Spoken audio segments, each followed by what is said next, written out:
तो मैं Suraj Aftar the real scope YouTube channel से आप लोगों के बीच बैठा हूं, जो आप लोगों को आज फिल्मों की कुछ ऐसी नई बातें बताएगा जिसमें कि आप लोगों को बहुत मज़ा भी आएगा। बहुत सारे ऐसे फैक्ट्स बताऊंगा जिसमें कि आप लोगों को लगेगा कि ये कैसे हुआ है। अच्छा, फिक्स आइटम है ये। तो दोस्तों, मैं आ चुका हूं अपने स्टूडियो और आज मैं आपको फिल्मों की गहराइयों से रूबरू कराऊंगा। अच्छा, तो शुरू करते हैं। डंके की चोट पे, पब्लिक के वोट पे, कश्मीर के अखरोट पे और 500 के नोट पे आज मैं हाथ रख के कसम खाता हूं कि जो कहूंगा, सच के सिवा और कुछ नहीं कहूंगा। बहुत तेज हो रहा है। तो आज हम बात करेंगे उस फिल्म की जिस फिल्म की चर्चा पूरे बॉलीवुड में होती है और जिस फिल्म को बनाया है भूषण कुमार की एक प्रोडक्शन हाउस ने, टी सीरीज कंपनी ने। तो हम बात करेंगे आज भूल भुलैया 3 की, जिसकी स्टार कास्ट तो आपको मालूम ही है।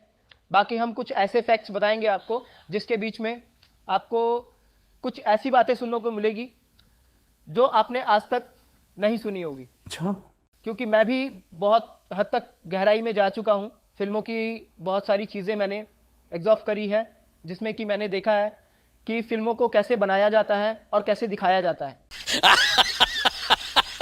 आज हम बात करेंगे भूल भुलैया 3 के उस फैक्ट्स के बारे में जो फैक्ट्स आपको छुपा के दिखाया जाता है, जिस फैक्ट्स को आप जानने के लिए इतना स्ट्रगल करना पड़ेगा, आपको इतना पैसा खर्च करना पड़ेगा आपको, जो मैं आपको आज बिल्कुल फ्री दिखाने वाला हूँ। कि सब क्या देखना पड़ रहा है।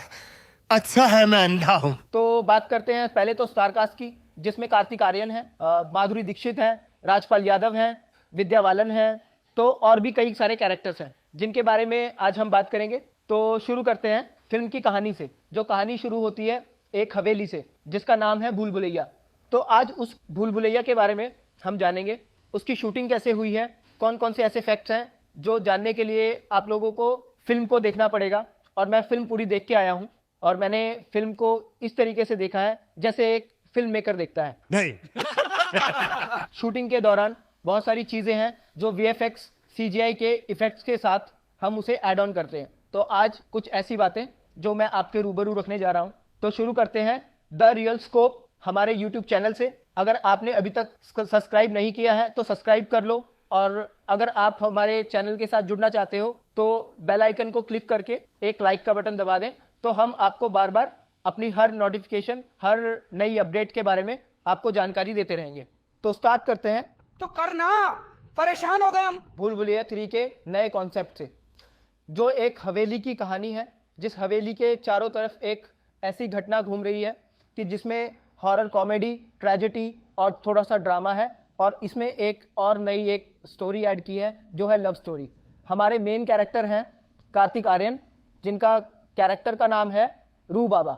बाबा तो एक नंबर के ढोंगी हैं, लेकिन कुछ एक ऐसा उनके अंदर एक ऐसा परिवर्तन आ जाता है कि वो एक अपने आप को वाकई एक बाबा के रूप में देखने लगते हैं। मैं नहीं मानता। हम जानते हैं कि उनके कैरेक्टर ने इस फिल्म के अंदर क्या क्या किया है। तो आज बात करेंगे रू बाबा के भूल भुलैया 3 के कांड के बारे में। तो शुरू करते हैं फिल्म की कहानी से, जिसमें कि कार्तिक आर्यन एक रू बाबा का कैरेक्टर प्ले कर रहे हैं, जो एक ढोंगी बाबा है जिसने फिल्म में बहुत लोगों को ठगा है और बहुत लोगों के साथ फ्रॉड किया है। तो जैसे ही कहानी स्टार्ट होती है, हवेली दिखाई जाती है और सारी कहानी एक हवेली के इर्द गिर्द घूमती है।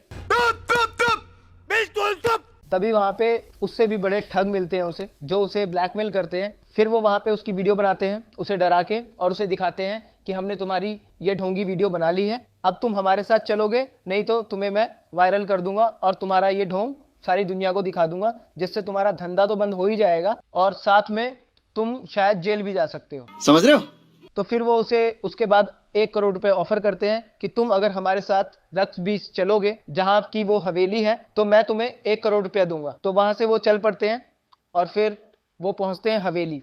हवेली पहुंचते ही कार्तिक आर्यन को ऐसा लगता है कि यहाँ पे मेरे साथ पहले भी कोई घटना घटी हुई है, जिसके कारण कि उसे थोड़ा सा डर भी लगता है, पर वो किसी तरह हिम्मत करके हवेली के अंदर चला जाता है। हवेली के अंदर जाते ही उसे उस हवेली के राजा महाराजा के खानदान का परिवार मिलता है, जो उसे देख के एक बार के लिए तो खुश हो जाता है, पर फिर वो सोचता है कि यार क्या ये यहाँ से मंजूलिका का भूत निकाल भी पाएगा या नहीं। फिर वहाँ पे कार्तिक आर्यन उनको भरोसा दिलाते हुए कहता है कि वो तो मेरे बाएं हाथ का खेल है, तो जैसे ही वो अंदर जाता है, उसकी मुलाकात एक पंडित से होती है जो उसे बताता है कि आप एक राजकुमार हैं और आपका पुनर्जन्म हुआ है, और आपका पुनर्जन्म हुआ है इस मंजूलिका के आत्मा को मुक्ति दिलाने के लिए। तो जिसके कारण आपको यहाँ लाया गया है। आपको अब यहाँ पे रह के आपको इंतजार करना है दुर्गा पूजा का। दुर्गा पूजा के दिन उसकी आत्मा को हम मुक्ति दिलाएंगे, हम सब साथ मिलके। तो अभी आपको कुछ नहीं करना, अभी आपको सिर्फ दुर्गा पूजा का इंतजार करना है। तो वो वहाँ पे रह के वो हवेली घूमता है, वो हवेली की पड़ी हुई काफ़ी सारी चीज़ें देखता है, और वो सोचता है कि क्या मैं पहले यहाँ पे आ चुका हूँ और क्या मेरा वाकई पुनर्जन्म हुआ है। जहाँ की कार्तिक आर्यन मंजूलिका के रूम का दरवाज़ा खोल देता है, जिससे कि पंडित को बैठे हुए शक होता है कि हवेली में कुछ तो घटना घटी है, जिसके कारण पंडित दौड़ता हुआ हवेली पहुँचता है और देखता है कि उस मंजूलिका के रूम का दरवाज़ा खुला हुआ है। वो तभी कार्तिक आर्यन को बुलाता है और कहता है तुमने ये क्या अनर्थ कर दिया। और फिर वो उसे समझाता है यहाँ पे पहले एक राजा हुआ करते थे जिसकी 2 बेटियां हुआ करती थी, अंजुलिका और मंजुलिका। उन दोनों बेटियों के साथ उसकी दासी से उसे उस महाराजा को एक पुत्र भी पैदा होता है जो वहाँ का राजकुमार होता है, जिसको कि राजा ने सोचा होता है कि मैं इसे राजकुमार बनाऊंगा, पर यह बात अभी तक किसी को नहीं पता होती। और वहाँ की जो 2 रानियां होती है, जो अंजुलिका और मंजुलिका, वो यही सोचती है कि मैं रानी बनूंगी या मैं रानी बनूंगी, लेकिन राजकुमार के मन में कुछ और ही चल रहा होता है। ये बात राजकुमारियों को हजम नहीं होती, तो राजकुमारी उस बात को लेकर बहुत परेशान होती है और वो एक तरकीब लगाती है। वो सोचती है कि हम इसको राजा नहीं बनने देंगे। तो क्या नाचो मैं? तो जैसे ही वो दोनों रानियां राजकुमार को एक औरत की तरह सजते संवरते देखती है, तो वो देखते ही शौक रह जाती है और वो सोचती हैं ये क्या राजा बनेगा। तो वो वहां से उसको अपने षड्यंत्र में फंसाने की कोशिश करती है कि उसे अपने षड्यंत्र में फंसाकर वो राजा को ये दिखाना चाहती है कि उनका बेटा राजकुमार नहीं बल्कि एक गे है और वो इस सिंहासन के लायक नहीं है, जिसके कारण राजा इस बात को बर्दाश्त ना करे और हमें राजकुमारी बना दे।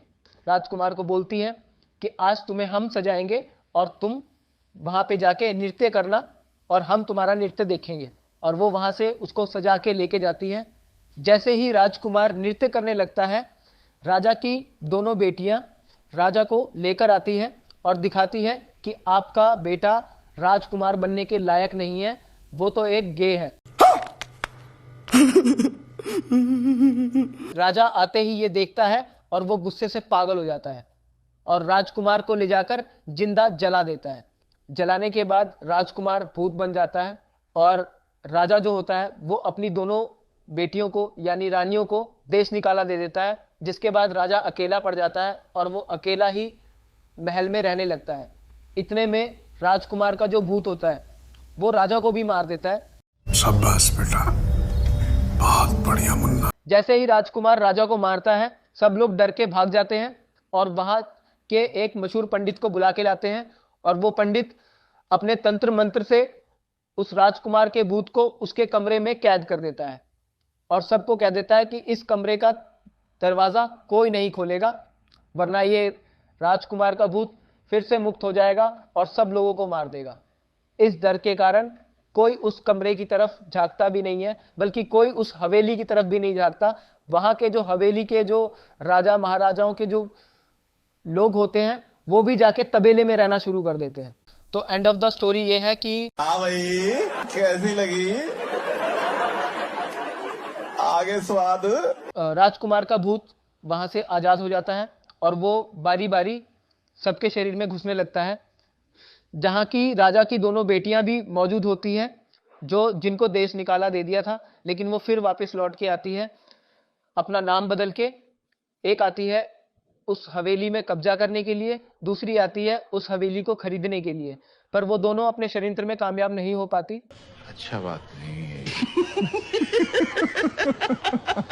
वहाँ पर राजा के बेटे यानी राजकुमार का भूत होता है जो उनके शरीर में एंटर करके लोगों को डराने लगता है। तो लोग समझते हैं कि यही मंजूलिका है और लोग उससे दूर भागने लगते हैं, लोग उससे डरने लगते हैं और जो उस प्रॉपर्टी को, उस महल को खरीदने आते हैं वो उसको भी मार देता है। तो राजा का बेटा अपने असली रूप में आता है और सबको अपनी कहानी बताता है कि मेरे साथ क्या क्या हुआ है। और वहाँ उसकी दोनों बहनें वो भी सुन रही होती है और वो उस कहानी को सुन के रो पड़ती है, सोचती है कि हमारी ही सारी गलती थी, हमने उसके साथ गलत किया है। चुप, बिल्कुल चुप। हिम्मत कैसे हुई तेरी मुंह खोलने की? और उनको वो रियलाइज होता है और जैसे ही वो दोनों रानियां रोती है तो राजा के बेटे को वहां से मुक्ति मिल जाती है। तभी ये कहानी खत्म होती है। तो आज के लिए इतना ही। और अगर आपको मेरा कॉन्वर्सेशन पसंद आया तो हमारे the real scope YouTube channel को लाइक करें, सब्सक्राइब करें और शेयर करें। तो फिर मिलते हैं एक नई वीडियो के साथ। गुड नाइट, शब खैर, आदाब।